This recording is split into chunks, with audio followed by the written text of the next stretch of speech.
பகவானை விட பகவானின் நாமம் உயர்ந்தது. பகவானை விட பகவான் நாமத்திற்கு சிறப்பு அதிகம் என்று சொல்வார்கள். இதற்கு ஒரு கதை சொல்வதுண்டு. காசியிலே ஒரு செல்வந்தர் இருந்தார். மிக சிறந்த வள்ளல். ஆனால் பூர்வ ஜென்ம பலனாக அவரை தொழுநோய் பற்றி கொண்டது. வாரி வாரி வழங்கிய அந்த செல்வரை நன்றாக கவனித்துக் கொள்வதற்காக அவரிடம் உதவிகள் பெற்ற பலரும் முன்வந்தனர். அந்த செல்வந்தரின் நோய் முற்றுப்போய் புழுக்கள் நெளியத் தொடங்கின. தாம் யாருக்கும் பாரமாக இருப்பதை அவர் விரும்பவில்லை. தனது நண்பர்களையும் ஆதரவாளர்களையும் அழைத்து தன்னை கங்கை கரைக்கு கூட்டி செல்ல சொன்னார். தான் கங்கையில் மூழ்கி இறந்துவிடப் போவதாகவும் தன்மேல் உண்மையான அக்கறை இருந்தால் ஒரு கல்லை அவர் உடலில் கட்டும்படியும் வேண்டினார். அவர் மேலும் மேலும் வற்புறுத்தவே அவருடைய இடுப்பில் ஒரு கல் கட்டப்பட்டது. அவரை சுற்றி நின்றவர்கள் அழுது கொண்டிருந்தனர். அந்நேரம் அங்கே கபீர்தாசன் சீடர் பத்மநாபர் என்னும் பேருடையவர் வந்தார். அங்கே என்ன நடக்கிறது என்று விசாரித்தார். நடப்பதை அறிந்ததும் அங்கிருந்தவர்களிடம், நான் சொல்கிறபடி நீங்கள் செய்தால் அவரை காப்பாற்றி விடலாம், செய்வீர்களா என்று கேட்டார். எங்கள் உயிரை வேண்டுமானாலும் கொடுக்கிறோம் என்றனர் சிலர். ஒரு உயிரை காப்பாற்ற வேறு உயிர்கள் தேவையில்லை. நீங்கள் எல்லோரும் ஒரே மனதுடன் நான் சொல்வதை 3 முறை திருப்பி சொல்ல வேண்டும் என்றார். சரி என்றார்கள்.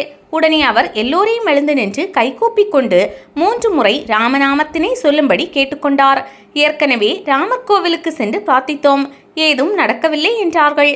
ராமனை தொழுது நடக்கவில்லை என்றால் ராமநாமத்தால் நடக்கும், முயன்று பாருங்களேன் என்றார். அங்கிருந்தவர்கள் அனைவரும் ஒரே சிந்தனையோடு 3 முறை ராமநாமத்தை கூறினார். செல்வந்தர் இடுப்பில் கட்டிய கல் அறுந்து விழுந்தது. அவரது நோய் நீங்க பெற்று புது பொலிவுடன் விளங்கினார். எல்லோரும் பத்மநாபரை போற்றினார். எல்லாம் குருவருள் என்றார் அவர். எல்லோரையும் அழைத்து கொண்டு கபீர்தாசரிடம் சென்றார். எல்லாவற்றையும் கேட்ட கபீர்தாசர் மகிழ்ச்சி அடைவதற்கு பதிலாக கோபம் கொண்டார்.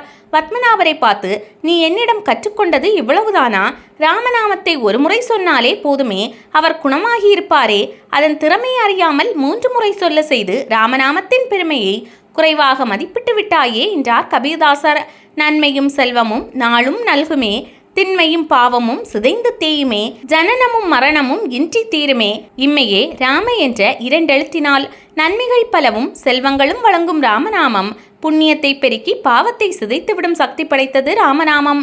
மனித வாழ்வில் நோய் நொடி ஏற்படா வண்ணம் பாதுகாத்து மரண பயத்திலிருந்து மீட்க உதவுவது ராமநாமம். இத்தனை சிறப்பு வாய்ந்த ராமநாமத்தை நாமும் ஜபித்து வாழ்வில் படும் துன்பங்களிலிருந்து விடுபடுவோமாக. இன்னும் ஒரு படி மேலே சென்று வேண்டிய நற்பலனை பெற ஸ்ரீராம ஜெயம் எழுதினால் மனம் ஒருமைப்படுவதுடன் மனதார வேண்டிக் கொண்ட அனைத்தும் நிறைவேற்றி வைக்கும் வல்லமை ராமநாமத்திற்கு உண்டு. குழந்தைகளை ஸ்ரீராம ஜெயம் எழுத வைப்பதால் அவர்களின் படிப்பு திறன் அதிகரிக்கும் என்று கூறப்படுகிறது.